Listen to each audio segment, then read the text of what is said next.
8 h. Dans un petit moment, Alioune Badara Kane vous présentera le profil de notre troisième invité de cette semaine. Vous le savez, ce magazine, c'est aussi vos capsules habituelles. Le coach Tandakha vous donne rendez-vous dans un moment pour la gym.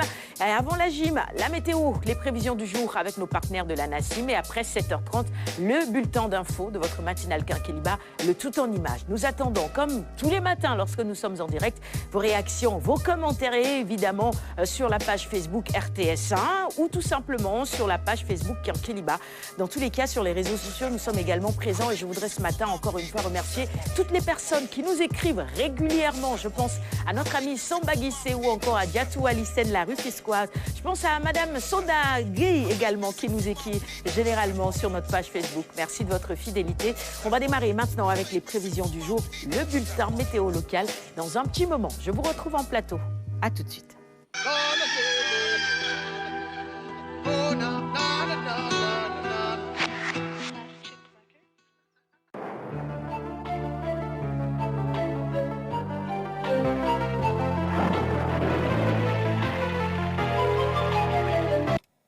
Amis téléspectateurs, bonjour. Espérant que vous avez passé une excellente nuit, l'actualité météorologique en cette matinale de Kinkeliba reste marquée par la chaleur. La chaleur, c'est le mot fort, avec la canicule qui est très présente sur l'intérieur du territoire, avec une hausse même de la sensation de chaleur sur le littoral. Comme vous devez le remarquer, Dakar commence à connaître une hausse de cette chaleur, surtout pendant la journée. Voyons un peu la photo satellite du jour qui nous montre un ciel sénégalais qui est dégagé. Dégagé par moment, mais on a ce front humide qui est au niveau du golfe de Guinée qui pourrait intéresser le pays pour les prochaines semaines. Mais en attendant, c'est la chaleur qui est présente. Regardons un peu ce qui est prévu pour cette journée du mercredi. On aura, hormis Dakar, où le temps sera clément de 29 degrés, partout des températures caniculaires. Un peu vers Saint-Louis, 35 degrés, Mbour, 38 degrés, Ziguinchor, 37 degrés. Partout ailleurs, c'est des températures supérieures à 40 degrés. 40 degrés d'ailleurs à Thiès et Diourbel, 42 degrés à Sédhiou, 1 degré de plus, c'est-à-dire 43 degrés à Kolda.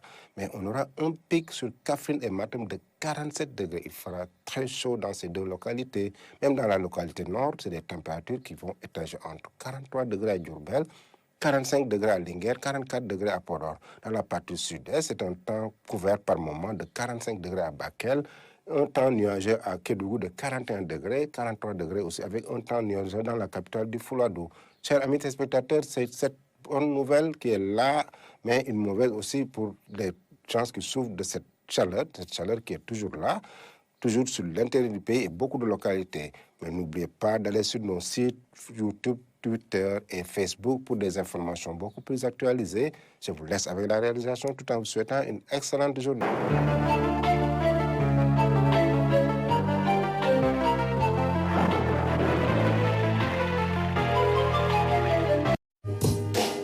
C'était la météo. Bienvenue si vous nous rejoignez juste à l'instant. Bienvenue chez nous. L'équipe me rejoint en plateau maintenant. Ibou, notre invité, mais également Bita Charles, Alioune Badara Kane également. Tous s'installent pour vous jusqu'à 8 h. En attendant, je vous invite à suivre la capsule du coach Tandakha. C'est l'heure de la gym sur votre matinale. À tout de suite.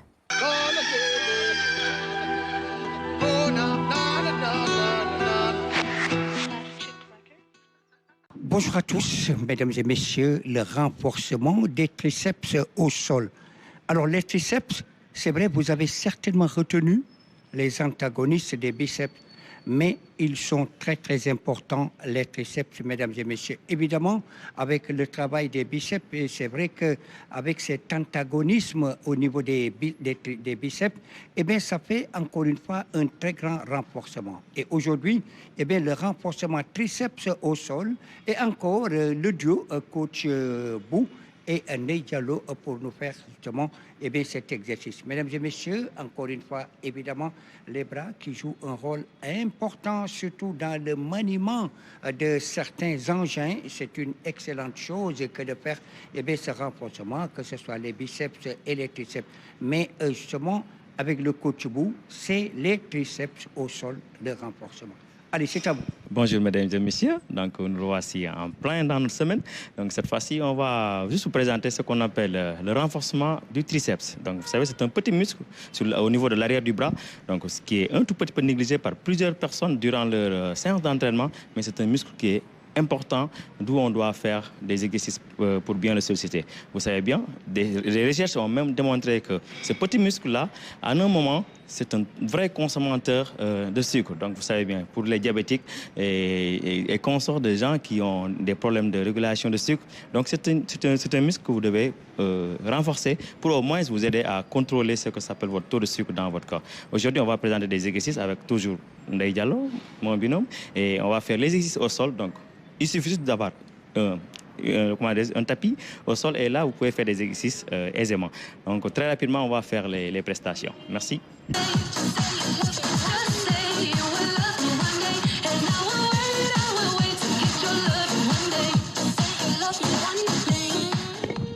Allez, et c'est bien ça, le renforcement des triceps.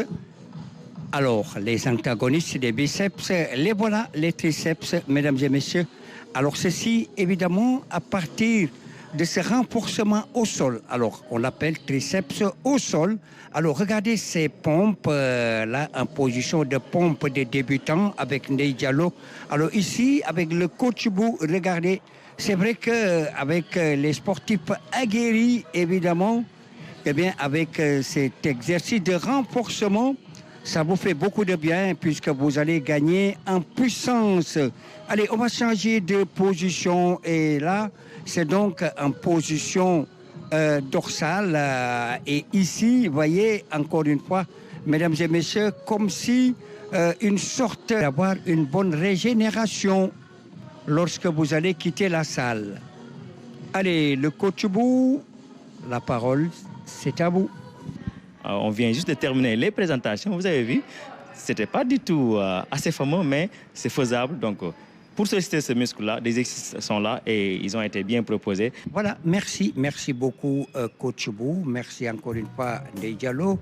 Et là, l'exercice a été magnifiquement bien fait. En tout cas, vous, téléspectateurs, et certains parmi nous qui ont envoyé des messages assez sympathiques quand même avec cette capsule Kenkeliba. Nous vous en remercions. Merci coach Tandara et bienvenue à ceux qui nous rejoignent juste à l'instant. Il est exactement 6h40. L'équipe est bien installée en plateau. Bonjour Binta Charles. Bonjour Sarah. Bien réveillée? Oui. Au taquet, comme on dit dans cette équipe. Bonjour mon cher Ibou. Bonjour Sarah. Bien réveillé aussi? Super bien, comme d'hab. La phrase du jour, ce sera? L'espoir demeure et il faut le conserver. L'espoir demeure et il faut le conserver. Bonjour Alioune. D'autant plus qu'il fait vivre. Absolument. C'est vrai, c'est Absolument. L'espoir fait vivre. Absolument. Il ne faut jamais le perdre, cet espoir-là.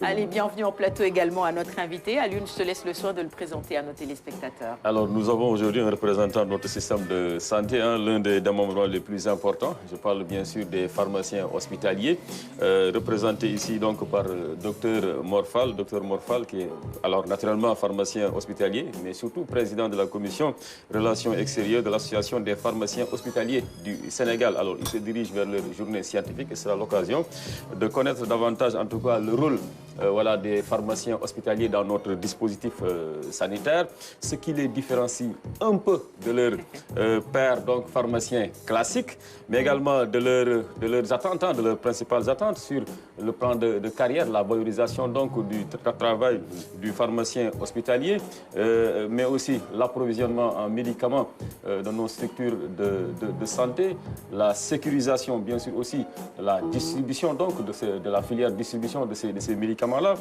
comment réglementer davantage aussi l'accès aux médicaments, quand on sait qu'au Sénégal, quand même, la vente souvent, elle est libre, hein, et ça se fait à ciel ouvert et dans des places bien connues, par exemple ici à Dakar. Cela ne saurait être du fatalisme, d'autant plus qu'il y a possibilité quand même d'agir, puisque la loi l'interdit strictement, la loi. D'ailleurs, cela va vous intéresser beaucoup, hein, Binta Charles. Donc voilà les questions sur lesquelles nous reviendrons avec vous, docteur Fall. Merci d'avoir accepté notre invitation, Morphal. Comment allez-vous ce matin? Merci beaucoup, Sarah. Permettez-moi d'abord de saluer vos téléspectateurs, de saluer également l'ensemble de l'équipe de la RTS, mais également de saluer l'association des pharmaciens hospitaliers. Donc en commençant par son président qui devrait même être là, le docteur Papa Moustapha Touré, qui est aussi un pharmacien hospitalier à Kolda. Donc nous vous remercions pour cette invitation. Donc, nous allons, comme l'a dit tout à l'heure M. Kane, d'aborder tout ce qui est aspect médicaments qui se trouvent au niveau de la pharmacie hospitalière ou bien pharmacie à usage intérieur. Très bien. Nous, notre médicament en plateau tous les matins, c'est le quinqueliba. Absolument. C'est ce que nous buvons. On vous a servi du quinqueliba ce matin également. Il paraît que ça fait du bien. Et nous, on a pu vérifier cela. C'est le cas. Ça fait du bien. Et c'est ce qu'on recommande également à nos téléspectateurs ce matin. On va commencer avec quelques sujets d'actualité avant d'en venir au sujet que les chroniqueurs aborderont ce matin. Bon, peut-être je demande tout de suite, c'est quoi les sujets qui vont être abordés? Ibou d'abord, dans ta chronique tout à l'heure, sociétale. Quand on parle d'excellence, on parle de maturité également. Et la démocratie rime avec des citoyens très matures. Et pour qu'ils soient matures, il faut qu'à bas âge, qu'on les habitue à la pensée critique. Et cette pensée critique-là doit être suivie tout le long de la vie pour pouvoir les consolider. C'est la raison pour laquelle, au Sénégal, il y a une école qui a 100 ans. Vous vous rendez compte, on a une indépendance qui a moins de 65 ans et on a une école qui a 100 ans. Le Britannique militaire. Nous avons tout récemment également une école qui, depuis 2016, c'est un lycée d'excellence qui se trouve chez les Baol-Baol, qui s'appelle Cheikh Ahmadou Bamba, le lycée. C'est le lycée de Diourbel. C'est ça. Et enfin, il y a une école dans les débuts des années 80, fin 70-80, qui s'appelait le lycée, la maison d'éducation de l'Ordre de Lyon, qui est devenue la maison école Mariamaba. On parlera de ça et on parlera, pourquoi pas, ce qu'on appelle en Wolof le Wassare. Chaque fois qu'on parle de Wassare, vulgariser, c'est parce que c'est positif. Dans tout projet positif d'ailleurs, on ne doit pas vulgariser ça. Oui. On parlera de ça. Très bien. Binta Charles, mais Alex, ce matin? Alors, dans Mais Alex, ce matin, nous allons parler de ces hommes et femmes qui incarnent le pouvoir judiciaire. Il s'agit des magistrats, qu'ils soient procureurs ou magistrats, les magistrats de siège, on va dire. Rendez-vous dans la deuxième partie de cette émission. Avant cela, je voudrais qu'on s'arrête un tout petit peu sur quelques sujets d'actualité. D'abord, cette forte canicule et la poussière. Est-ce que vous avez fait attention ce matin aux prévisions du jour? La météo, hier à aujourd'hui, on est autour de 40 à l'intérieur du pays. Il fait excessivement chaud en ce moment et les hospitalisations ont augmenté dans certaines régions, comme à Kaolack par exemple. On l'a suivi dans le reportage de Claire Diop. Il faut faire attention, n'est-ce pas, docteur Morphal? Bon, effectivement, Sarah, c'est vrai que ces temps-ci, ce qu'on reçoit un peu dans les infos par rapport à la météo, c'est surtout ce canicule donc, qui est en train de sévir dans le pays. Peut-être en tant que personnel du milieu médical, pharmacien, les conseils que nous allons donner peut-être à la population, c'est de se rapprocher souvent de leur médecin traitant pour avoir les bons conseils par rapport aux conduites à tenir par rapport à ce canicule. Oui. Mais quand même surtout de s'hydrater et d'éviter vraiment de s'exposer au soleil. C'est important. Éviter de s'exposer et boire beaucoup d'eau. On donne l'exemple sur le plateau, non, mon cher Alioune? Boire beaucoup d'eau, voilà. Porter peut-être des tenues qui permettraient de mieux résister à ce climat assez changeant. C'est quoi? C'est des tenues qui couvrent le corps finalement. Parce ça que dépend, généralement quand il fait chaud, on se dit qu'il vaut mieux être dans des tenues légères. Dans des tenues légères. Le coton également. Voilà, c'est ça, c'est ça. Et puis aussi, surtout, je pense bien, en tout cas, la solution la plus pérenne, la plus durable, ce serait véritablement de reverdir, de replanter encore, de planter et d'en assurer le suivi. Parce que quand il y a beaucoup d'arbres, en fait, cela permet d'absorber cette poussière-là, parce qu'il y a la canopée qui joue ce rôle-là, permet un peu de réguler, et d'une certaine façon de filtrer même donc l'air, ce qui fait qu'il y aura moins de poussière dans nos poumons. Et donc, cela ne peut se faire que par véritablement un reboisement hardi donc, du Sénégal. Parce que je le constate, quand je suis dans mon arrière-cour, il y a certains arbres qui commencent à pousser, à donner de l'ombrage. Ouais, le sommet est couvert de poussière.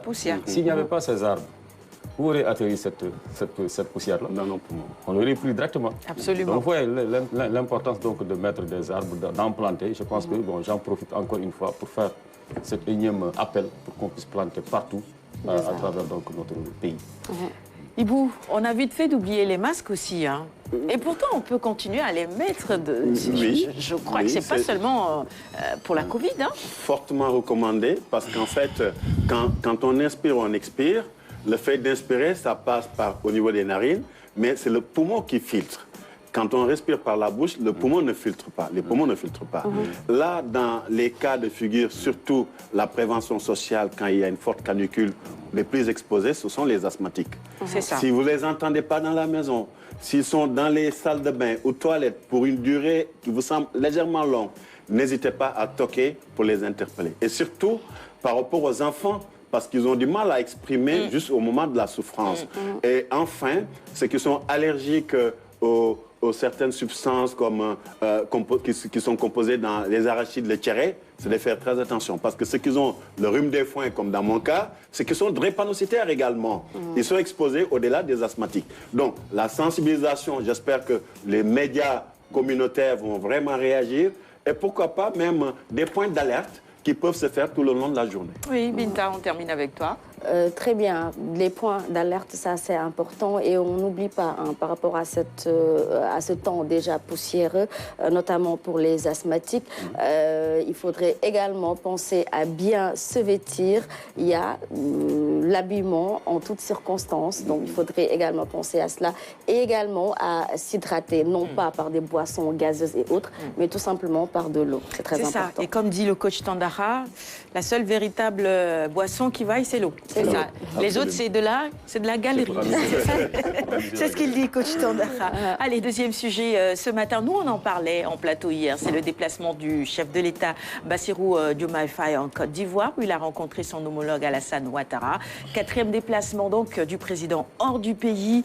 Et pour affermir les relations entre les deux pays, les relations commerciales fortes, évidemment, à consolider également, parce qu'on le sait, entre le Sénégal et la Côte d'Ivoire, il y a déjà de très, très belles relations. Et vous le voyez justement à l'image de l'arrivée du chef de l'État. Les images également sur les réseaux sociaux partagées un peu partout pour saluer justement cette belle coopération entre ces deux pays frères finalement. Parce que les Ivoiriens nous aiment beaucoup, on les aime également. Ils disent qu'ils sont le pays de l'hospitalité. Nous disons que nous sommes le pays de la teranga. Donc on se dispute un tout petit peu cette teranga et cette hospitalité-là. Commentaire ce matin. Ibou, Alioune et moi, on a déjà commenté le sujet hier en saluant justement ce déplacement. Il y a une cohérence quand on se rend compte qu'au-delà du Premier ministre, le ministre qui vient tout de suite, c'est le ministre de l'intégration africaine. Quand on s'intègre, c'est d'abord, comme disent les Wolofs, il faut d'abord commencer là où on est. Et le premier socle de voisinage, avec des démocraties différentes et les intérêts divergents des fois et clivants, c'est d'abord anticiper pour apaiser et pouvoir échanger. Pour qu'un dialogue puisse s'installer, il faut d'abord se parler. Si on ne se parle pas, on ne peut pas aller vers un dialogue. On n'est pas toujours dans une même logique. Je suis juste interpellé personnellement pourquoi le chef de l'État ivoirien n'a pas accueilli notre chef d'État. Vous voyez cette symétrie-là. Mais je me suis dit, peu importe, le plus important, c'est que quand on a un leadership, peu importe l'interlocuteur, son attitude, c'est de rester serein, c'est d'aller toujours vers la bonne diplomatie. Et la diplomatie, n'est-elle pas l'art de supporter tout ce qui est insupportable? Ça peut être ainsi. Et je pense que le peuple ivoirien est ravi de recevoir notre président là-bas, notre plus jeune président du Sénégal, qui porte le futur, qui porte le bonheur, qui porte la cohérence. Et l'échange qu'on va faire avec les équipes ivoiriennes, et ça va débuter, c'est le début. C'est le début du bonheur avec même le peuple ivoirien. N'oublions pas que c'est le peuple qui est parmi les peuples le plus proche de nous. Nos premiers immigrés avant d'aller au Congo ni au Gabon, c'était d'abord chez les gens qui nous ont taxés, qui nous ont appelés fièrement de Gorgui. Et vive le Attiéké pour les Brésils et d'autres choses, tout ça c'est la Côte d'Ivoire. Et c'est un beau peuple. C'est un peuple qui est en affinité, en cohérence avec nous-mêmes. Maintenant, le fait que le chef de l'État y soit, mais c'est agréable quand même. C'est très agréable. On aperçoit justement les deux chefs d'État à l'image. Le président qui s'est déplacé avec des membres du gouvernement, vous l'apercevez à l'image bien évidemment. Binta Charles, le chef de l'État en Côte d'Ivoire pour affermir les relations entre l'axe, je vais dire, pour affermir l'axe Dakar-Abidjan finalement. Dakar-Abidjan finalement. Alors la relation déjà parfaite, moi je dirais, vu que les deux peuples se soutiennent, s'aiment en fait. Les Ivoiriens adorent les Sénégalais. Il faudrait voir ça dans les réseaux sociaux et autres. Et puis, ils nous charrient bien aussi. Hein. Voilà. Ils nous ont rien lâché lors de la CAN, par exemple. Alors, le chef de l'État, ceci, je pense, n'est qu'une continuité, hein, puisque après avoir visité les pays limitrophes, il est très normal qu'il aille au niveau de la Côte d'Ivoire. Hein. On partage cet espace CEDEAO et d'autres espaces. Et puis, pourquoi pas s'inspirer de ce modèle ivoirien, hein, par rapport notamment à l'agriculture. En fait, on le sait, aujourd'hui, la politique du président, de ce gouvernement, va tourner autour de l'agriculture, de la pêche notamment. Maintenant, il est bien de s'inspirer du modèle ivoirien, qui est quand même un exemple quand on parle d'agriculture et dans bien d'autres domaines, renforcer en tout cas la coopération. Très bien. Et tu as parlé de pêche, et c'est le dernier sujet que j'emmène sur la table pour cette première partie. C'est que désormais, la liste des navires autorisés à pêcher dans les eaux sous juridiction sénégalaise est disponible. Il y a donc une short list. Les acteurs attendaient cela avec beaucoup d'impatience. Alors, le ministre de la Pêche, des Infrastructures portuaires et maritimes a rendu cette liste, a publié cette liste. Elle est disponible évidemment sur les réseaux sociaux. Vous pouvez aller consulter cela. C'est important, on en a parlé. Le secteur de la pêche mérite des assises et on a besoin d'assainir et de plus de transparence. On a longtemps dénoncé tous ces bateaux-là qui pillaient nos ressources. Et aujourd'hui, avec cette shortlist, les choses vont probablement s'améliorer.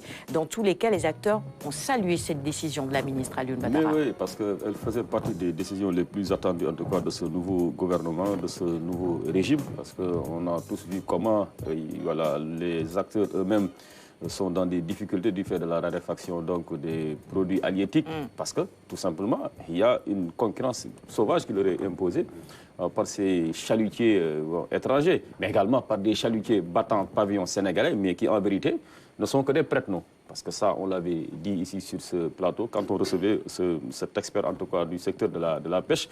Parce que si vous voyez cette liste, ce qui est effarant, il y a pratiquement plus de 60% en tout cas de ces navires et autres-là, en vérité, bon, appartiendraient au Sénégal, mais on sait que l'équipage, tout est vraiment étranger. C'est des prête-noms. Ça veut dire que quoi, il y a un déficit de patriotisme de la part de ces Sénégalais-là qui acceptent d'être des prête-noms pour le compte d'étrangers qui viennent piller nos ressources allègrement. Et qu'est-ce qu'on gagne dans ces accords de pêche? Moi, j'aimerais bien qu'on nous dise en vérité, voilà ce que l'on gagne dans ces accords de pêche. On ne gagne absolument rien du tout. Parce que quand vous faites la part des choses entre les bénéfices obtenus maintenant et les conséquences désastreuses sur cette activité, sur une large frange de la population, surtout que sont les acteurs de la pêche traditionnelle, mais il n'y a pas besoin, il n'y a pas de nécessité, véritablement à continuer ces accords de pêche-là, à les, je ne sais pas, à les renouveler. Parce que beaucoup aujourd'hui de jeunes pêcheurs quittent le Sénégal pour tenter l'immigration clandestine, parce qu'ils n'ont plus d'avenir dans la pêche. C'est ça. Et pourtant, la pêche, si elle est bien tenue, si ce secteur-là est bien géré, mais elle est capable de nourrir toute cette population, et même au-delà, tout le Sénégal, parce qu'on se rappelle de comment le Sénégal vraiment était un peu dans le bonheur dans les années près 92 ans. Le bonheur, parce que c'est à partir de 92, pour les besoins de l'organisation de la Coupe d'Afrique des Nations, qu'il y a eu cette floraison de licence de pêche accordée à des chalutiers étrangers, parce qu'il fallait trouver de l'argent. On venait juste, on était entré de plein pied dans la politique d'ajustement structurel, il fallait de l'argent frais pour l'État du Sénégal. On a accordé comme ça, en veux-tu, en voilà, donc à beaucoup de chalutiers étrangers et tout ça, et ça a démarré ainsi. Mais sinon, quand même, au Sénégal, on mangeait du poisson frais, du bon poisson. À bon prix, à moindre coût. Aujourd'hui, depuis lors, on a vu que ça a pris des proportions mais inquiétantes, incroyables. Aujourd'hui, même manger du yaboy frais relève du luxe pour pas mal de Sénégalais. Alors qu'en vérité, il n'y a pas de fatalisme.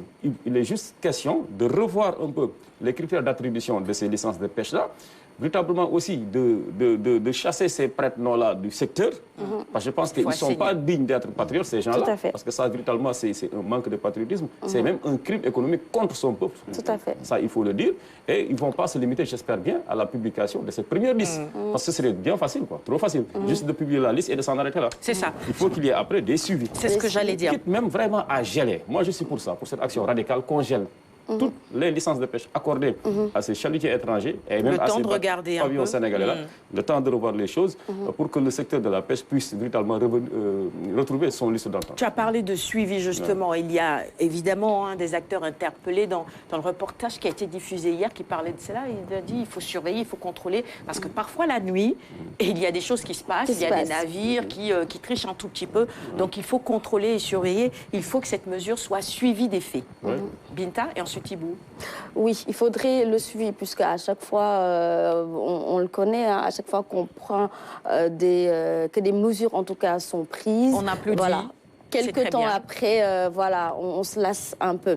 Et c'est un secteur très important. On se rend compte que 17% de la population active, environ 600 000, est dans ce secteur-là. Et combien de jeunes? Voilà, combien de jeunes? Pour d'autres, c'est carrément une tradition familiale. Et aujourd'hui, on nous parle de souveraineté alimentaire, etc.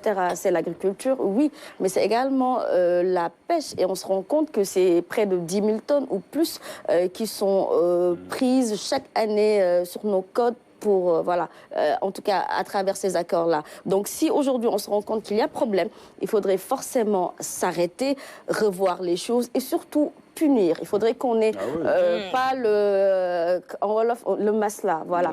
Ce masla-là, il faudrait qu'il cesse, il faudrait que des sanctions soient prises. Comme ça, ceci va servir d'exemple pour les autres qui seront tentés. Alioune va t'adorer. Il aime les sanctions. Voilà, il faut sanctionner, sensibiliser, tout ça, c'est bien, mais il faut sanctionner. Absolument. On n'a pas un problème. C'est l'application qui pose problème. Absolument. Il y a un déficit d'application, il y a un déficit de patriotisme. Moi, j'allais même dire rigueur aussi pour votre pays. Pour votre peuple, pensez à ces gens-là qui sont au fin fond du territoire national, qui vivent le martyre, pour qui manger, mais je ne sais pas, même un seul repas, mais releverait du parcours du combattant. Parce que moi, quand je vois les autres négocier pour le compte de leur pays, mais ils le font avec beaucoup d'énergie. Mais la corruption existe partout, hein. Mais eux, ça n'atteint pas des proportions comme ici en Afrique. Un haut cadre japonais, un haut cadre chinois, un haut cadre russe, quand il négocie, il le fait vraiment pour le compte de son pays. Trump, par exemple, disait les Américains d'abord. Voilà. Mais c'est qu'en Afrique, vous voyez un haut cadre africain qui négocie pour le compte de son pays, qui accepte des parce que l'intérêt personnel passe devant l'intérêt général. C'est ça qui est incroyable. Et beaucoup de ces hauts fonctionnaires qui sont envoyés à Bretton Woods et autres, je ne jette pas quand même la pierre à nos hauts fonctionnaires, beaucoup d'entre eux que je dis bien, mais rêvent d'intégrer ces organismes internationaux. Mais quand vous rêvez d'intégrer l'organisme international avec qui vous négociez, mais est-ce que vous allez le faire pleinement? Non. Est-ce que vous allez vraiment prendre en compte les avantages, les intérêts de votre pays? D'autant plus que l'autre, c'est en fait, connaître vos désirs. Oui. C'est un rêve. Parce qu'il y a beaucoup de choses à revoir aujourd'hui pour que l'Afrique soit réellement défendue par sa bureaucratie, par ses hauts fonctionnaires. Ce n'est pas un mal sénégalais, c'est un mal profondément africain.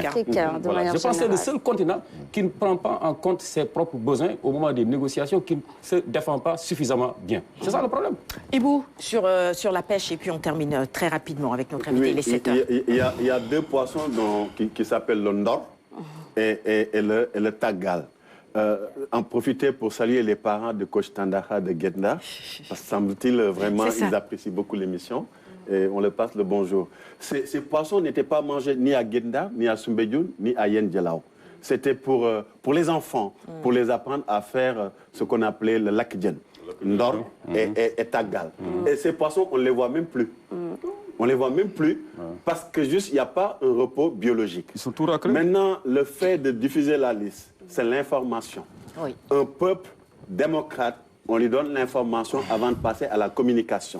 Nous savons tous que la seconde phase qui va venir, ce sera de la communication pour dire que suite à la liste qui est publiée, voici les mesures. Et là, on fera de la communication. On va insister sur les sanctions, comme on dit, la sensibilisation et les récidives.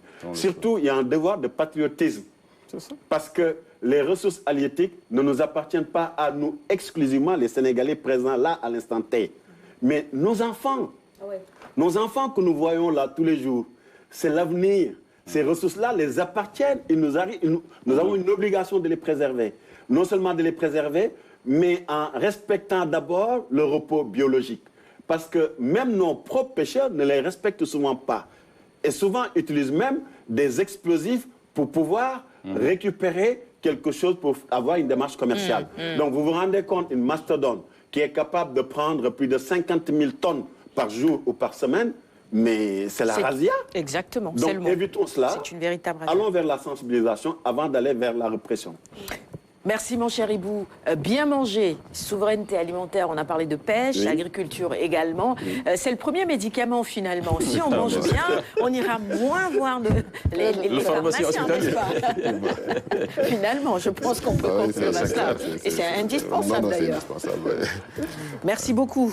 Il est 7h02 exactement. On va passer à la chronique de Ibou ce matin. On va passer à la chronique de Ibou. Juste un petit coucou à nos amis qataris. Comment vous allez, mes chers amis? Ils le sentent bien. Ça va? Pas trop difficile le réveil matinal? Alioune, j'ai beaucoup d'amis qui sont pour le PSG. J'ai voulu pousser le sujet jusqu'à la fin de l'émission. Il est parti juste droit au but. Et aux couleurs olympiennes.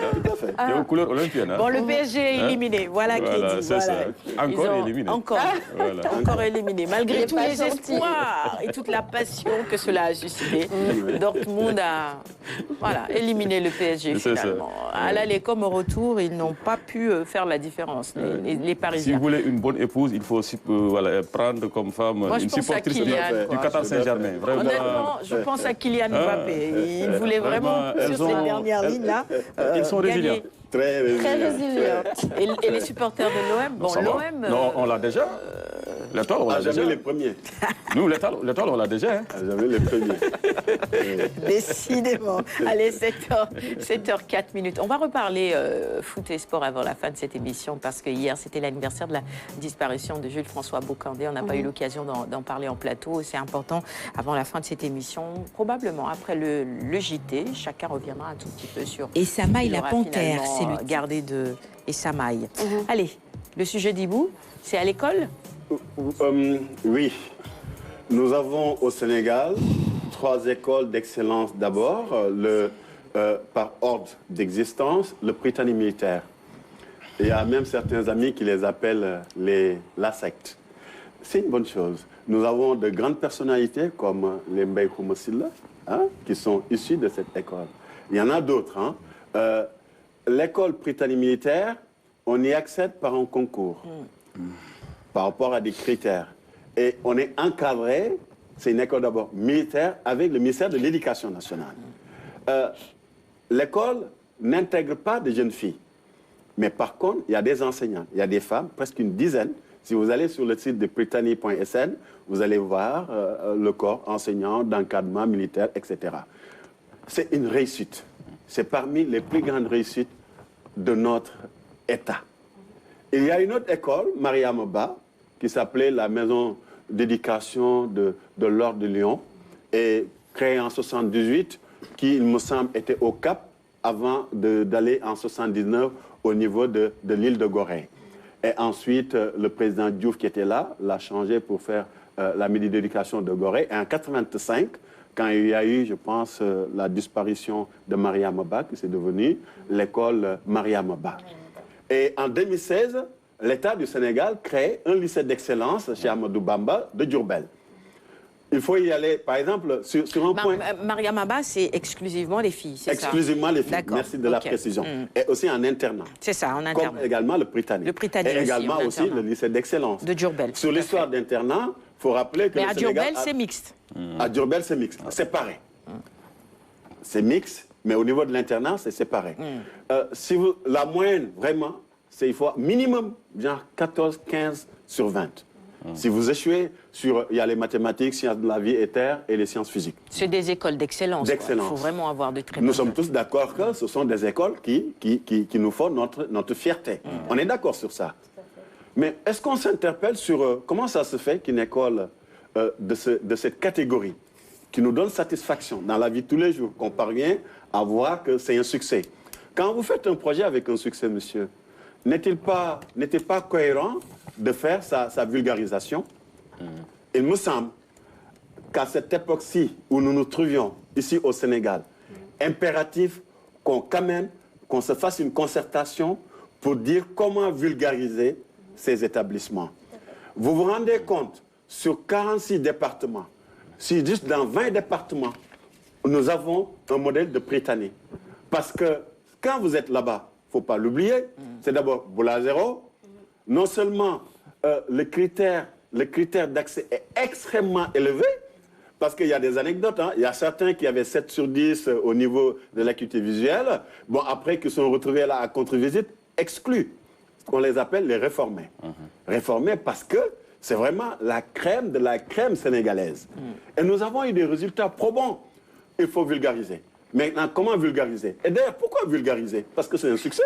Mais au-delà du succès, l'impôt que nous payons, les 1800 de la TVA, les autres impôts que nous faisons tous, directement ou indirectement. Mais ces impôts-là permettent la mise en place de ces établissements. Comme nous sommes dans une démocratie sociale, nous sommes un pays qui a fortement besoin d'émulation. On ne doit plus faire de l'élitisme pur et dur, mais de l'élitisme social. Ça peut être oxymorien, mais oui, il le faut. Il le faut dans la mesure, c'est dans le cadre de bien faire. Parce que le niveau actuel de nos enfants, nous tous, nous le constatons. Pour véhiculer une science, une pensée, il faut utiliser des verbes, sujets et compléments. Nous le constatons que sur une échelle de 1 à 10, je ne noterai pas publiquement combien je donne souvent dans mon entourage. Mais ils ont du mal même avec le médium pour expliquer la science qu'ils ont dans la tête. Donc, si on part vers l'excellence, surtout comme le modèle britannique, le service militaire est obligatoire, mais faute de moyens, l'État n'en fait pas une priorité. Mais ce serait d'une manière indirecte, d'abord dans 20 départements. 20 départements, que ça soit à Kolda, que ça soit là-bas dans le Fouta, que ça soit même ici à Pikine ou Guédiawaye. Vous vous rendez compte des Britanniques militaires, des écoles comme Mariamaba, où quand on vous dit que vous pouvez être dernière de la classe et vous retrouver avec une moyenne de 16. Mais c'est génial. Absolument. Même au lycée d'excellence. Mais c'est le moment, à mon avis, vu que nous sommes devenus la vraie démocratie en Afrique de l'Ouest. Nous sommes devenus plus que le modèle africain d'une démocratie. Et partout dans ce monde, nos amis que nous avons, nos parents que nous avons, partout dans la diaspora, ils ont retrouvé la plus grande fierté de se dire que nous sommes tant maintenant dans le bonheur.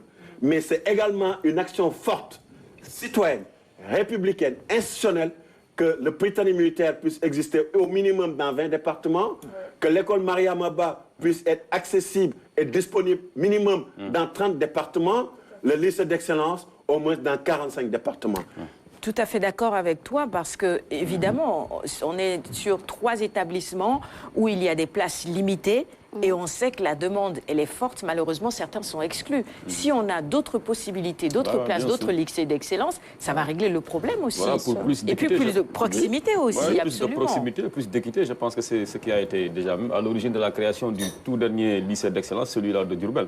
Parce que c'était question véritablement déjà, de l'implanter hors de Dakar ou bien de Saint-Louis, hors du circuit traditionnel, qui était Saint-Louis-Dakar, de l'implanter au cœur du Baol, plus particulièrement sa capitale économique, bon, pas économique, sa capitale politique, administrative plutôt, qui est Diourbel. Et on a vu aujourd'hui les résultats, les bienfaits de cette politique-là. De cette école ont éclos beaucoup de brillants élèves qui ont fait la fierté du Sénégal, surtout à l'occasion du concours général. C'est ça. Même si je vais par exemple rappeler l'épisode Diarisso, notre diary national, qui est sorti de cette Malgré école-là. les péripéties, c'était une élève brillante. Absolument. Et voilà, elle était un modèle voilà, pour les jeunes filles. Maintenant, le suivi, ça, c'est une autre paire de manches, n'est-ce pas? Je pense que ça, c'est quand même voilà, une nécessité parce qu'on va peut-être nous taxer un peu d'être un peu élitiste sur les bords, mais il en faut. Dans toute société, quand même, il faut cultiver comme cet élitisme-là pour tirer les autres vers le haut. Ça. Maintenant, moi, mon souci principal, c'est un peu le suivi. Parce que cela a été fait avec l'argent du contribuable. Les pensionnaires du Britannique militaire, les pensionnaires de Mariamaba, de même que du lycée d'excellence de Diourbel, reçoivent une petite bourse, sont dans les meilleures conditions d'études, aux frais du contribuable.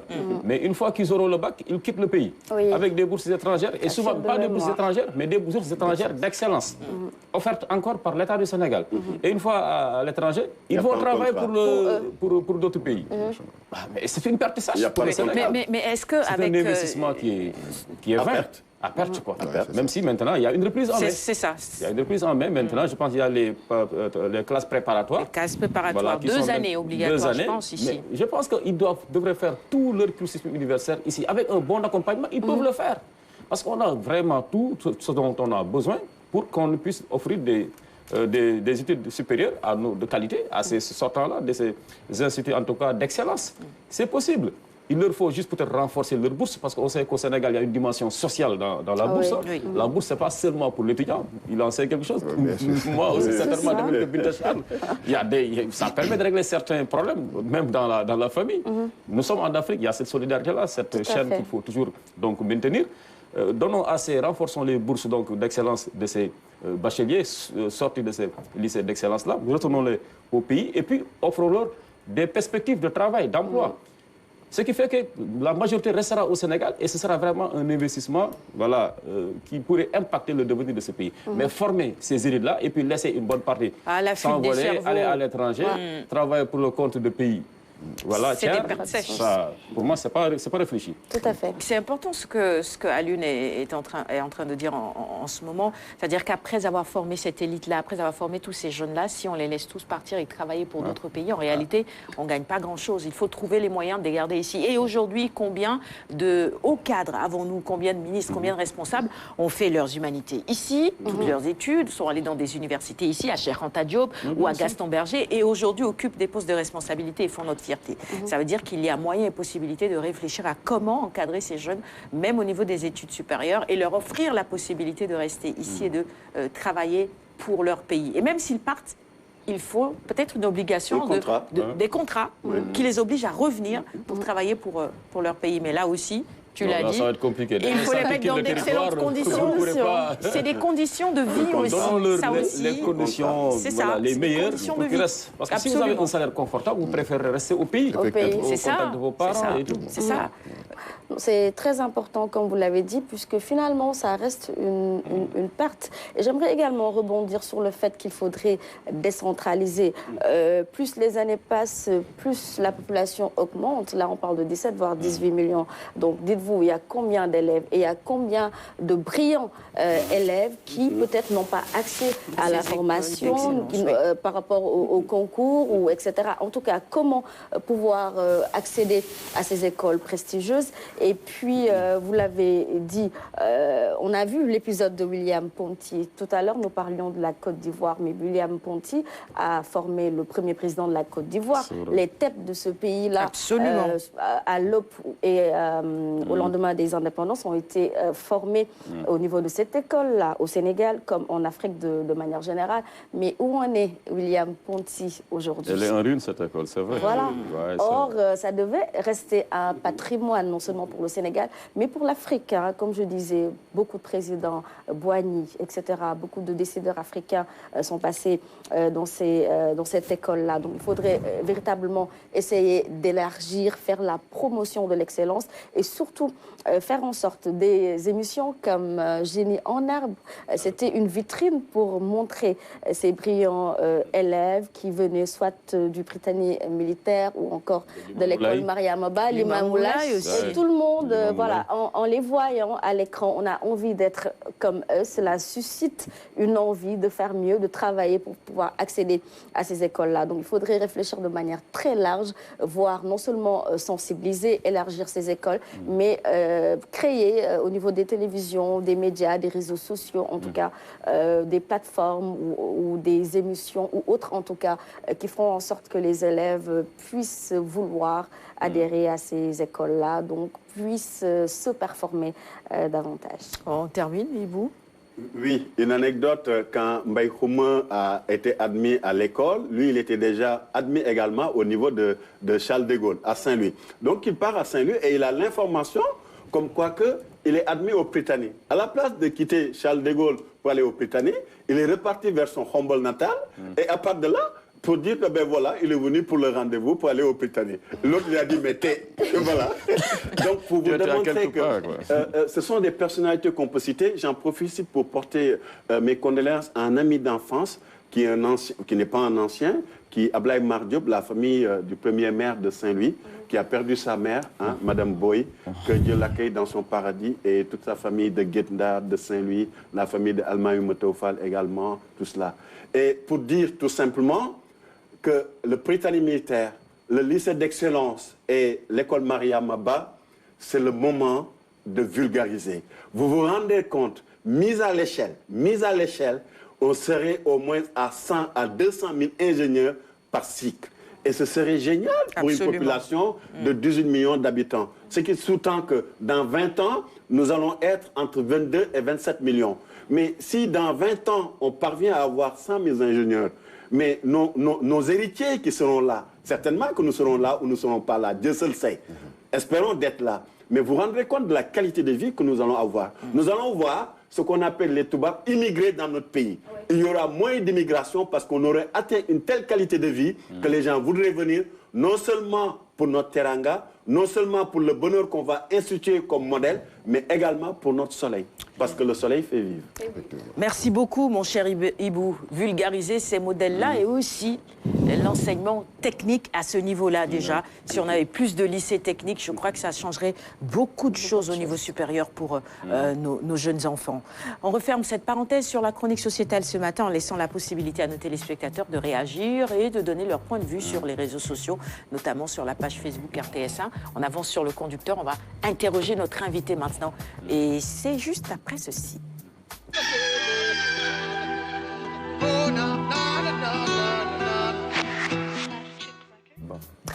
7h18, c'est vrai qu'on n'a pas beaucoup parlé du lycée Limamoulaye. Et pourtant, c'est un lycée qui a des résultats d'excellence, même s'ils n'ont pas encore le même statut que ces autres établissements-là. Ça fait longtemps qu'ils se battent pour avoir le même statut. Et je crois que les autorités, les nouvelles autorités éducatives devraient se pencher sur la question, absolument, parce que le lycée Seydina Limamoulaye a formé également beaucoup de cadres de ce pays. Et au concours général, les résultats du lycée Limamoulaye, ce sont d'excellents résultats aussi. Ils font des kilomètres. Le cas de Souleymane Ba, Omar Mar, qui faisait 7 kilomètres par jour. Et on est au cœur de la banlieue. On est au cœur de la banlieue. 7 kilomètres par jour pour aller étudier. Donc, ils sont peut-être dans des qu'est-ce que j'allais dire, dans des aspects moins favorables que Gorée, où il y a la maison d'éducation Mariam Abba, c'est plus agréable. Mais les enseignants sont dévoués. Où on est à Diourbel, on est au cœur de la banlieue et pourtant, les résultats de l'Imamoulaye sont assez les enseignants, les parents, félicitations à eux, parce que c'est la preuve qu'un dévouement de l'encadrement, donc des adultes, la famille, c'est les preuves-là qu'on a de manière réelle. Félicitations encore une fois. Et on espère évidemment que bientôt on dira lycée d'excellence. C'est prévoir, comme ça se fait dans les pays développés, une école pour les surdoués. Parce qu'il y a des enfants qui sont là, qui sont extrêmement talentueux, qui ont besoin d'un encadrement spécial. Après, il faudrait également réfléchir là-dessus. Il y en a beaucoup chez les autistes. Voilà. Tout à fait. Ils ne sont pas du tout compris, mais tellement brillants. Des écoles spécialisées justement pour les jeunes enfants très, très brillants. Et il y en a dans notre système. Allez, on va interroger notre invité. On va donner la parole à Morphal, qui est en plateau avec nous, pharmacien hospitalier, président des relations extérieures de l'Association des pharmaciens hospitaliers du Sénégal. Vous êtes là notamment pour nous parler de vos journées scientifiques, des journées scientifiques de l'association. Voilà, dont le thème porte sur les défis et opportunités de la pharmacie à usage intérieur au Sénégal. Mais d'abord, dans une démarche peut-être pédagogique pour connaître, pour mieux cerner un peu votre champ d'action. Alors, qu'est-ce qui vous différencie, vous, pharmacien hospitalier, du pharmacien qu'on a l'habitude de voir derrière son comptoir, le pharmacien classique? Voilà, merci M. Khan. Donc, peut-être commencer à répondre à cette question pour aller très rapidement. Le pharmacien à usage intérieur, comme vous venez de le dire, donc usage intérieur, c'est une pharmacie qui se trouve au niveau de l'hôpital. Donc, la différence entre le pharmacien d'officine que la population a l'habitude de voir par rapport au pharmacien hospitalier, c'est que ce pharmacien-là, c'est un pharmacien qui est diplômé comme le pharmacien d'officine. Même formation, même cursus donc, que le pharmacien d'officine. Mais actuellement, il y a une spécialisation qui est en train de se faire pour devenir un pharmacien hospitalier. Parce que c'est un métier qui n'était pas très bien connu par la grande population. Donc, comme son collègue médecin, donc le pharmacien, c'est quelqu'un qui travaille au niveau de l'hôpital pour gérer les médicaments et rendre disponibles les médicaments de qualité au bon moment pour le bon patient. Donc, c'est ça qui différencie un peu les deux types de pharmaciens. Mais quelle attitude devrait-il avoir comparé à son collègue pharmacien d'officine? Sur la formation, peut-être, parce que le pharmacien... Dans l'approche avec peut-être les patients et tout. Bon, dans l'approche avec les patients, le pharmacien hospitalier, On l'attend beaucoup plus sur le suivi du médicament au niveau de l'hôpital. Donc c'est quelqu'un qui sera beaucoup plus proche du patient par rapport à son collègue qui est au niveau de l'officine de pharmacie. Donc actuellement, on parle de pharmacie clinique. Donc c'est des pharmaciens qui doivent être dans les équipes de soins pour accompagner les médecins dans les prescriptions, mais également permettre à ces médecins-là d'optimiser l'utilisation des médicaments. Quand on parle d'optimisation, donc on peut parler d'optimisation thérapeutique, c'est-à-dire que donner moins de médicaments pour éviter des effets secondaires, mais également optimisation économique, donner le médicament le moins cher, mais qui va peut-être faire les mêmes soins par rapport au médicament qui est le plus cher. Donc, comparé aux pharmaciens d'officine, vous êtes beaucoup plus associé à la thérapie par le médecin traitant. Bon, effectivement, on peut le dire. Donc, il y a la thérapie, mais également aussi au niveau de l'hôpital, vous savez qu'il y a aussi ce qu'on appelle les dispositifs médicaux, donc qui ne sont pas des médicaments, qui sont parfois utilisés pendant les interventions chirurgicales, comme je peux jeter juste une seringue, donc qui doit être géré au niveau de la pharmacie, mais également les réactifs de laboratoire que le pharmacien hospitalier doit gérer.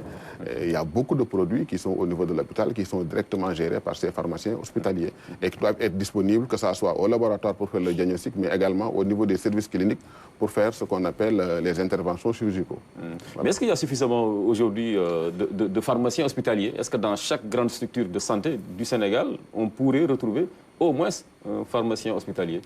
Bon, peut-être depuis ces 3 dernières années, je pense qu'ils ont fait des efforts donc, en envoyant plus ou moins des pharmaciens hospitaliers à l'intérieur du pays, au niveau des districts. Parce qu'au niveau de l'association qui a été créée en 2017, c'était ça le constat. On avait constaté qu'au niveau des districts sanitaires, même dans les postes de santé, il n'y avait pas de pharmacien. Et dans nos jargons, on dit que là où il y a le médicament, il doit y avoir un pharmacien pour une meilleure gestion. Et surtout, on le dit souvent, quand un médicament sort du circuit normal, nous, on le considère comme un médicament qui n'est pas de qualité, ou bien de qualité inférieure. Donc là, il doit y avoir une plaquette de paracétamol. Donc, à notre avis, il doit y avoir un pharmacien qui doit le gérer.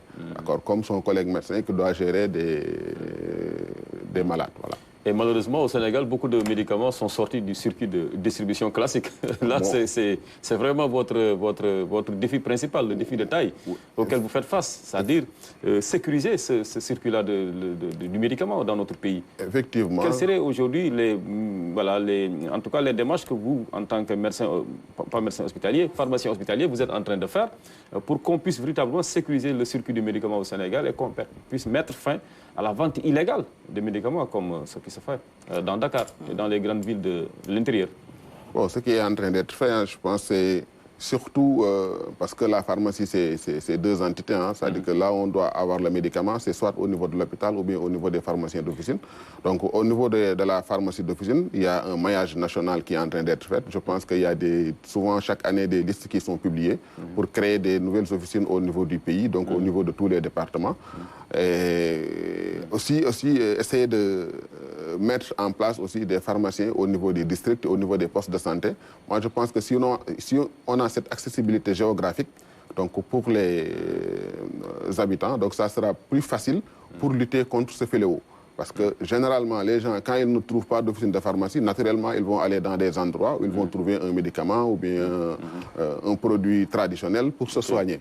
Avec, bon, à l'impossible, nul n'est tenu. Avec, la nature aussi a horreur du vide. Donc, s'il n'y a pas de pharmacien d'officine, donc la personne va aller naturellement dans l'endroit le plus accessible, soit géographiquement ou financièrement pour lui, pour prendre des soins. Donc, ce qui peut être aussi fatal pour lui. Donc, pour l'encadrer, il faut mettre des pharmaciens dans ces circuits de distribution de médicaments. Ok, mais est-ce qu'il y a suffisamment de médicaments dans ces pharmacies-là, en tout cas, qui se trouvent dans nos hôpitaux? Parce que j'ai fait la remarque, à chaque fois qu'on vous donne, par exemple, une liste de médicaments à avoir, généralement, il faut sortir de l'hôpital. C'est surtout la pharmacie d'en face qui fait de juteuses affaires, qui gagne ce marché-là à coups de millions, voire de milliards, si on fait un calcul à l'échelle nationale. Cela voudrait dire tout simplement que peut-être chez vous, vous êtes confronté à des déficits, à des pénuries récurrentes. Comment vous l'expliquez cela?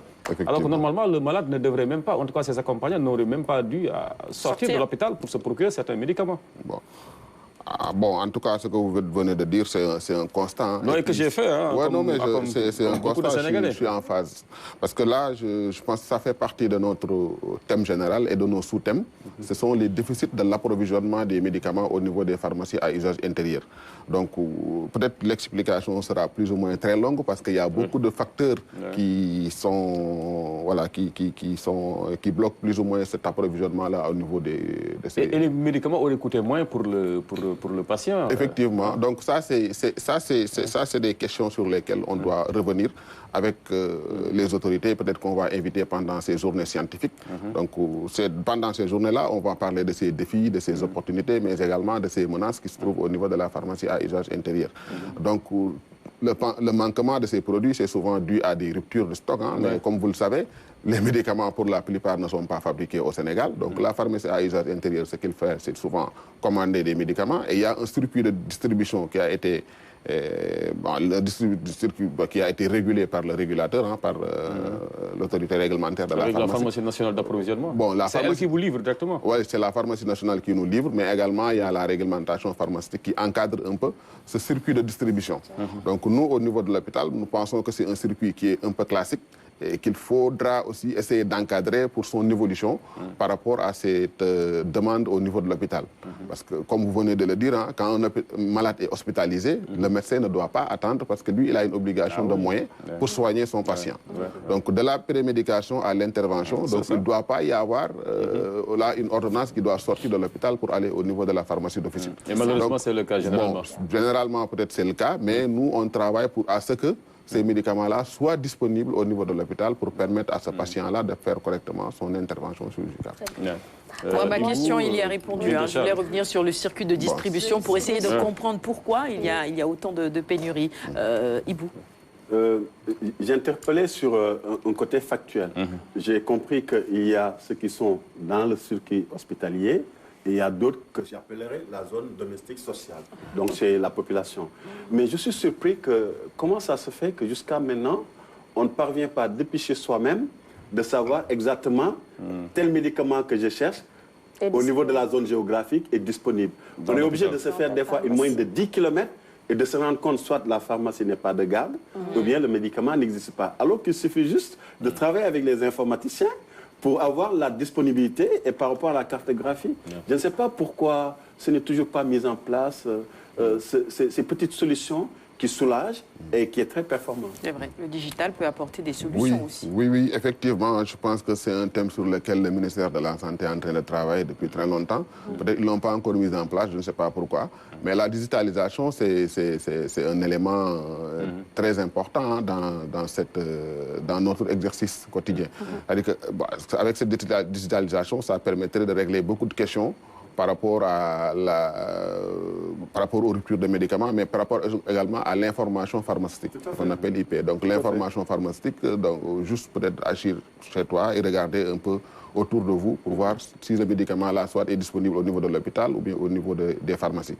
Même au niveau de l'hôpital, hein, le médecin en a besoin pour savoir quels sont les médicaments qui sont disponibles. Même le prix du médicament, on doit le savoir à travers cette digitalisation-là. Donc on peut mettre les médicaments, les noms, et même temps aussi, les prix. Comme l'exemple, je pense que ça se passe un peu partout dans des pays qui sont plus développés sur cet aspect-là. Là, ils te donnent un nom de médicament avec beaucoup d'autres références, avec des prix différents. Ils te disent que la spéciale de référence de même molécule, après les autres molécules coûteraient moins cher. Et ça donne des médicaments de référence et des spécialités génériques, donc qui coûteraient moins cher. Donc nous, au niveau de l'hôpital, c'est généralement ces génériques-là qu'on essaie de promouvoir pour une meilleure accessibilité financière pour la population. Très bien. Vous avez évoqué l'aspect financier très important. Aujourd'hui, on se rend compte que le Sénégalais lambda, une fois à la pharmacie, un médicament coûte excessivement cher. Des fois, cela l'oblige à aller voir à quel CNU, etc. Donc, comment est-ce qu'on peut faire pour que cela soit plus allégé pour ces populations, soit à travers la subvention de l'État, ou qu'est-ce qu'il faudrait faire exactement? Bon, merci beaucoup, parce que, encore une fois, moi, je suis au niveau hospitalier, je ne suis pas un pharmacien d'origine. C'est-à-dire qu'au niveau hospitalier, souvent, il y a des médicaments qui sont subventionnés par l'État du Sénégal. Ça aussi, c'est un aspect qu'il faudra reconnaître. C'est pourquoi ils coûtent moins cher que les médicaments qui sont achetés. Il y en a beaucoup qui sont c'est pas tous les médicaments, mais il y a beaucoup de médicaments actuellement qui sont subventionnés par l'État du Sénégal. Je peux prendre même l'exemple des anticancéreux, ils ont allé même jusqu'à la gratuité de ces médicaments-là.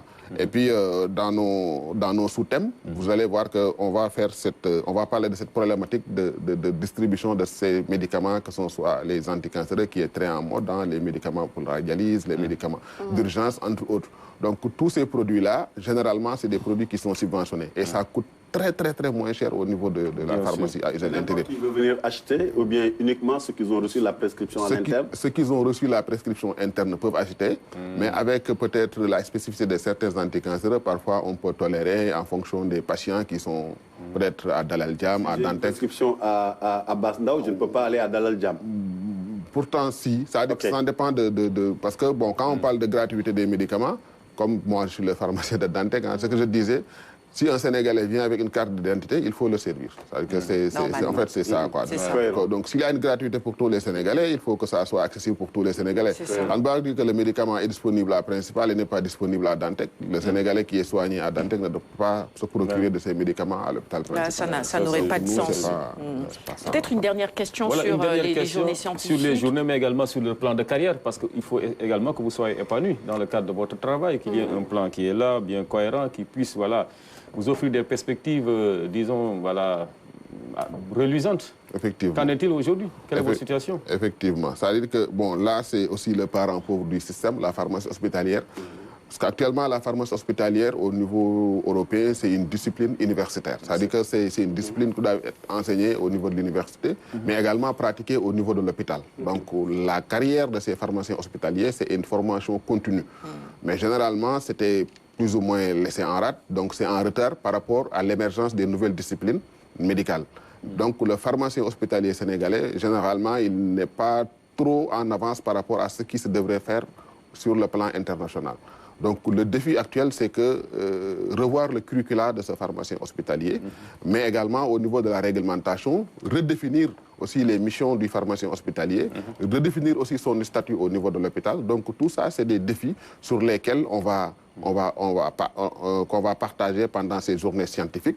Parce que comme vous venez de le dire, de le constater, la plupart de ces pharmaciens hospitaliers, quand ils passent au niveau de l'hôpital, ils ne font pas une grande carrière, quoi. Généralement, ils font 5-10 ans. Après, ils vont aller dans des horizons qui sont beaucoup plus creuses, comme la pharmacie d'officine, quoi. Donc, généralement, il ne reste pas beaucoup de temps. Bon, malheureusement, comme il y a une génération qui était là depuis très longtemps, qui était vraiment des pionniers par rapport à cette pharmacie hospitalière-là, on leur a demandé, même avant de partir, peut-être il faut essayer de mettre en place quelque chose comme un guide sur l'expérience qu'on a eue durant ces 10 dernières années, qu'on va partager et qu'on va proposer aux autorités pour mieux encadrer les missions du pharmacien hospitalier. Très bien. Et ces journées scientifiques démarrent quand ? Merci beaucoup, docteur. Bon, ces journées scientifiques vont démarrer demain, ça sera sur 3 jours. Dans un hôtel de la place. Donc, le thème général, comme il l'a dit, c'est la problématique de l'approvisionnement de ces médicaments au niveau des pharmacies à usage intérieur, mais également sur la souveraineté pharmaceutique. Donc, on en parle souvent, mais donc, on en parle souvent parce que là, il y a beaucoup de ruptures généralement de médicaments au niveau de l'hôpital. Mais quel est l'impact de cette souveraineté pharmaceutique dans la prise en charge du patient? On ne veut pas parler de souveraineté pour parler de souveraineté. Tout à fait. Donc nous, au niveau hospitalier, on a notre mot à dire par rapport à cette souveraineté. Parce que généralement, il y a des shortlists de médicaments qui ne doivent pas manquer au niveau de l'hôpital. On les appelle la liste des médicaments d'urgence ou bien des médicaments traceurs. Donc quand on parle d'industrialisation aussi, à mon sens, doit aller dans ce sens aussi. Même l'accent sur ces médicaments. Voilà, donc dans le sens de ces médicaments pour permettre à ces patients-là d'avoir des médicaments moins chers et optimiser tout ce qui est thérapie et financière par rapport à l'utilisation. Vous restez en plateau avec nous. Beaucoup, voici le clip du jour dans un Charla tout de suite.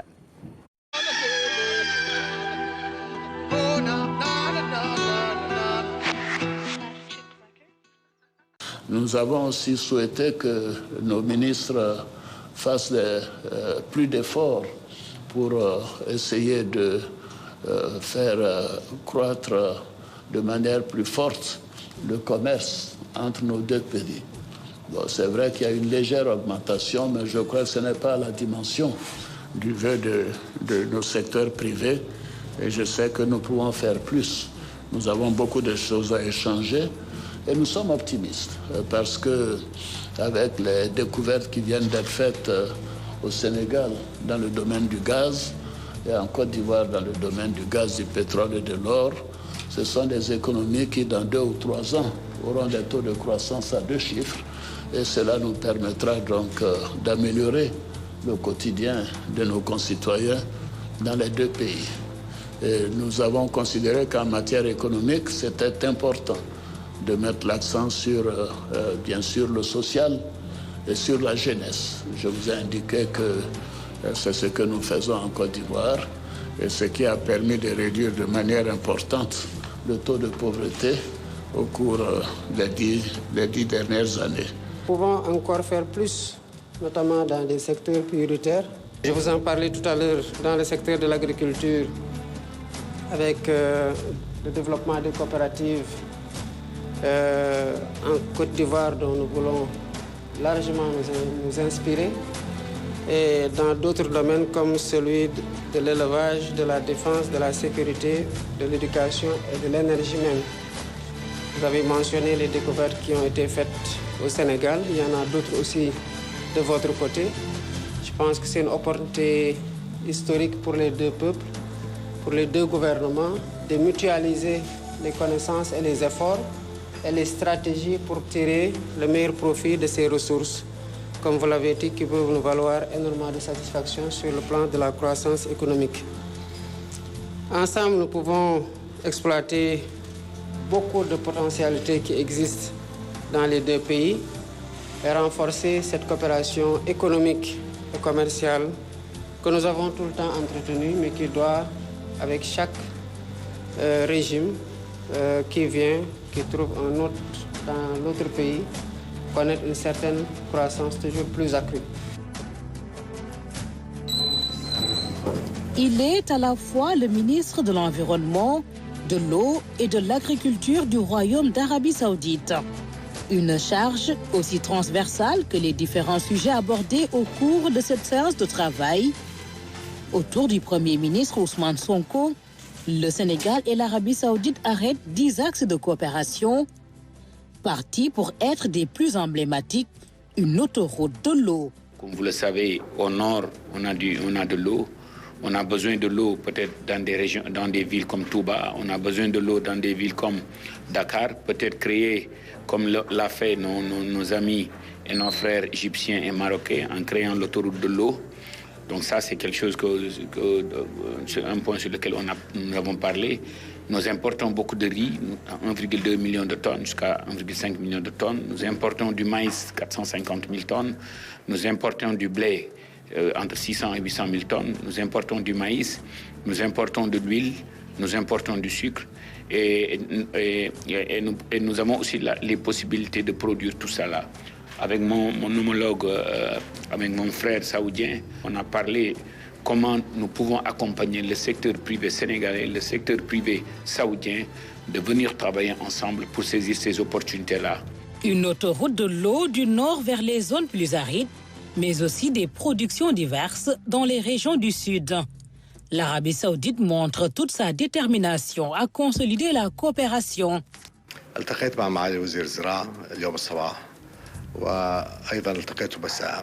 Nous avons à cœur de relever avec le Sénégal le défi de la sécurité alimentaire.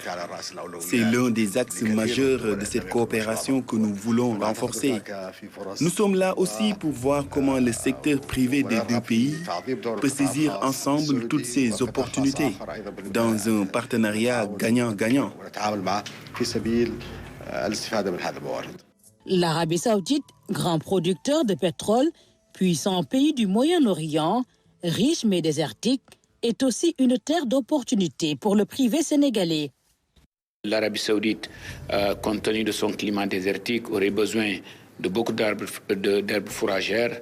Il y a aussi une excellente opportunité pour les privés sénégalais d'exporter des fruits et légumes au niveau de l'Arabie saoudite, d'exporter aussi de la viande halal au niveau de l'Arabie saoudite.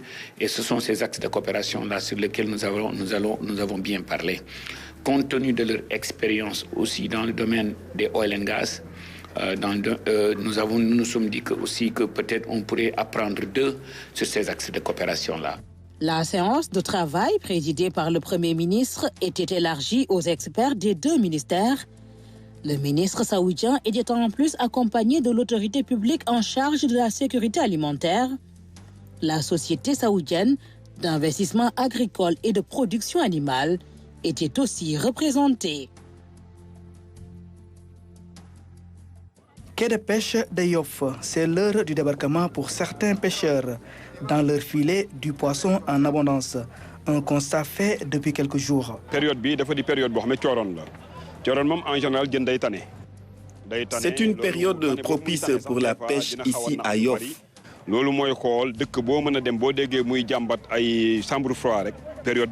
En général, le poisson est en abondance pour 1 ou 2 semaines. Et parfois, les pêcheurs sollicitent des chambres froides pour stocker les poissons.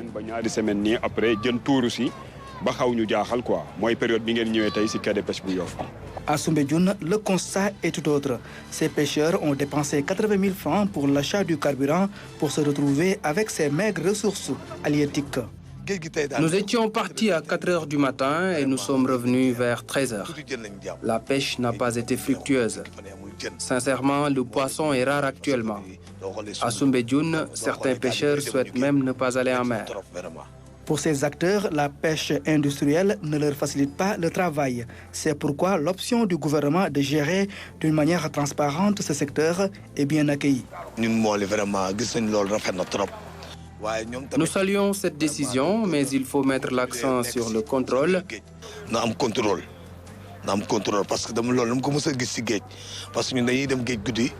Parfois, durant la nuit, nous voyons beaucoup de navires sur les eaux sénégalaises qui font de la pêche illicite. Je demande au président Diomaye d'accentuer le contrôle.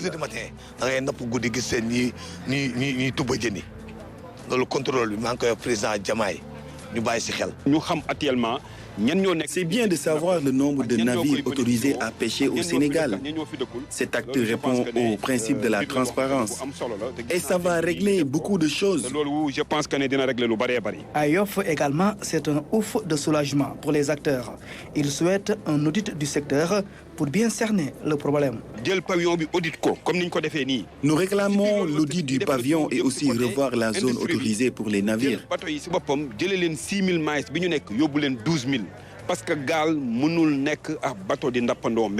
Les pirogues et les bateaux ne peuvent pas mener leurs activités sur un même lieu. La pêche industrielle est différente de celle artisanale. Il faut nécessairement diminuer le nombre de navires autorisés à pêcher au Sénégal. La publication de la liste des navires autorisés à pêcher au Sénégal est bien perçue par ces acteurs. Ils se disent optimistes quant à la bonne gestion du secteur de la pêche. Un dimanche de mobilisation à Djamalaye, plus de 40 associations et mouvements s'engagent aux côtés du chef de l'État. Leur slogan « Tous pour le littoral pour tous », une manière d'apporter leur soutien au président de la République concernant l'arrêt des travaux sur le littoral. Nous avons eu la chance d'avoir un président de la République qui a fait une déclaration très forte pour défendre le littoral sénégalais et réduire l'ensemble des conflits fonciers de notre pays. C'est pourquoi immédiatement, nous, en tant qu'organisation écologiste et population riveraine du littoral sénégalais, de Saint-Louis à Ziguinchor, nous avons décidé d'appeler cette mobilisation de 47 organisations pour soutenir cette forte décision du président de la République et lui dire d'aller jusqu'au bout de la loi, parce que notre constitution est très claire sur les ressources naturelles. Le choix de cette plage de Djamalaye pour tenir leur mobilisation n'est pas fortuit. Ici, nous avons des maisons qui sont construites hors du domaine public maritime. Mais dans cette zone du domaine public maritime qui était laissée en compte conformément aux dispositions réglementaires, nous avons des occupations sur le même domaine public maritime où nous voyons des immeubles de 4 étages érigés sur le domaine public maritime. Or, la loi dit que sur le domaine public, on ne doit avoir que des installations légères, démontables ou mobiles. Mais un immeuble de 4 étages, ça ne respecte pas ces dispositions réglementaires. Et nous devons renforcer le président de la République à aller jusqu'au bout de ces injustices qui prive les Sénégalais du domaine public maritime auquel tout le monde devrait profiter. Cette mobilisation a vu la participation de différents représentants venus de Dakar, Saint-Louis, Mbour, entre autres localités. Dans leur plan d'action, une marche nationale avec plus de 10 000 participants est annoncée pour réitérer leur adhésion à la décision du chef de l'État. Retour en plateau. Bienvenue à ceux qui nous rejoignent juste à l'instant. Il est 7h49 exactement. Chronique Méalex maintenant, après le bulletin d'info avec Binta Charles. Laisse-moi le temps de souhaiter une excellente journée à Ousmane Fofana qui nous regarde en Italie et qui envoie ses salutations aux populations de Kédougou. Merci de votre fidélité. La question du jour, ou les questions du jour, tourneront autour des magistrats, puisque ce matin, c'est de ce corps-là que nous parlerons dans ta chronique ce matin. C'est ça, les magistrats, qui sont-ils? Qui sont-ils? Alors déjà, à quel pouvoir ils appartiennent? Il faudrait noter que dans notre pays, nous en avons 3, on le sait tous, le pouvoir législatif, judiciaire et exécutif. Maintenant, cette séparation est nettement garantie par la Constitution en son article 88 et également dans le préambule qui dispose que le pouvoir exécutif n'a pas le droit de s'immiscer dans le judiciaire et vice-versa. Également, en tant que citoyen, l'on nous interdit de se faire justice soi-même. Nul n'a le droit de se faire justice à soi-même. Maintenant, qui pour faire justice, qui pour appliquer la loi? Ce sont justement ces magistrats. Comment les définir? Il faudrait d'abord les catégoriser parce qu'il y en a 2 principalement. Nous avons les magistrats du parquet, le procureur, le fameux procureur connu de tous, qui est là pour pouvoir requérir la loi dans le cadre d'une audience, par exemple. Alors, il est là pour que cette loi soit appliquée. Nous avons également d'autres attributions. Il est le chef, on va dire, ou en tout cas le responsable des officiers de police, de gendarmerie qui travaillent un peu pour lui. Nous allons voir ça un peu plus tard. Mais hormis ces procureurs-là, nous avons également les magistrats du siège. Alors, les magistrats du siège, ce sont ceux-là qui sont chargés de trancher les litiges. Ce sont ceux-là que l'on trouve au niveau des tribunaux. Alors, il y a 2 appellations. Si vous entendez parler de la magistrature debout, il s'agit du parquet, tout simplement parce qu'ils se mettent là, debout, pour requérir, plaider. Nous avons également la magistrature assise qui fait référence aux magistrats du siège. Parmi également ces magistrats du siège, nous avons le juge d'instruction qui est là plus pour mener des enquêtes lorsqu'il y a, en matière pénale par exemple, voilà, des enquêtes qui peuvent aller jusqu'à 6 mois. Alors, toujours s'agissant de ces magistrats du siège, il faudrait retenir que c'est des personnes qui ont 2 pouvoirs, ce qu'on appelle la juridiction, c'est-à-dire ils ont le pouvoir de dire la règle de droit, de l'appliquer à des faits. Ils ont également le pouvoir d'impérium, d'accord, le pouvoir de commandement qui leur octroie le droit de demander à ce que chaque décision de justice soit appliquée, tout simplement.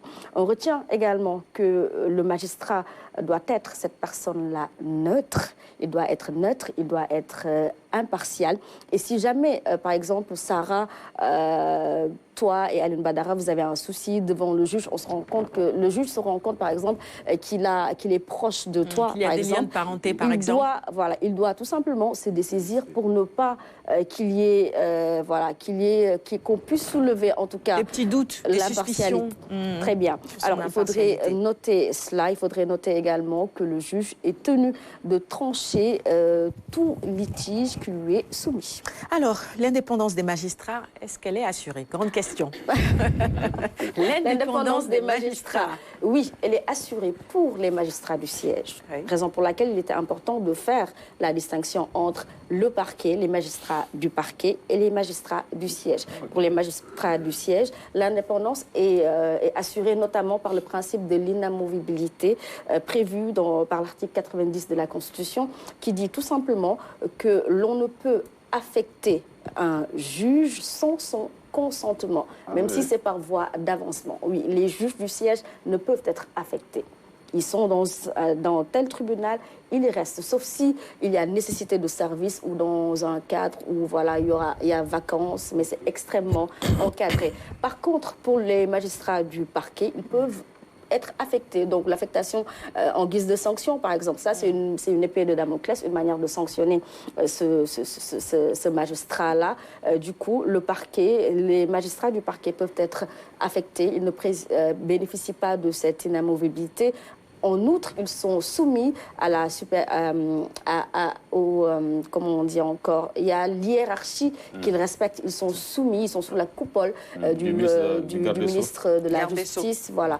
Donc du coup, il se peut qu'ils puissent recevoir des ordres à exécuter. Donc l'indépendance le procureur. Oui. Voilà, exactement. Souvent prompt à faire communiquer quand ça vient d'en haut. C'est exactement cela. Donc, leur indépendance reste douteuse quand même.